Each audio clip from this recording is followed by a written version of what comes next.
John Locke is the father of classical liberalism. His core political ideas and doctrines are really at the heart of constitutional law and Anglo-American jurisprudence. British philosopher John Locke was born on August 29, 1632, in the county of Somerset, England. After attending schools in London and Oxford, he received his Masters of Arts from the prestigious Christ College.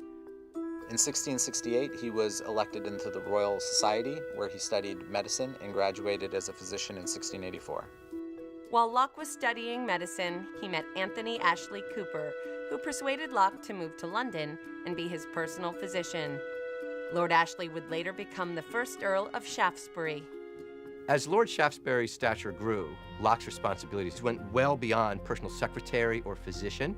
Locke became a government official. He was in charge of collecting data on the colonies, and in fact becomes a political operative, and eventually becomes a revolutionary. Lord Shaftesbury was tried for treason and in 1682 fled to Holland. Locke followed a year later, and there wrote his philosophical work, An Essay Concerning Human Understanding. Locke formulates one of his most famous notions, that there are no innate ideas, that man is born a blank slate. This notion, known as empiricism, directly challenges the idea I learn things through my reason alone.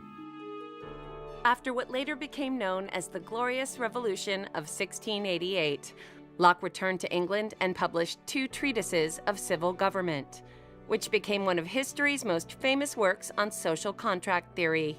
John Locke introduced the idea of personal sovereignty. He said that each human being should have powers of self-determination. Locke rejected divine rights of kings theory. Instead, he argued that God gave rights to individuals against the government, not that God gave the king power. John Locke was an intellectual hero for the American founding fathers, in particular James Madison, Thomas Jefferson, and Alexander Hamilton.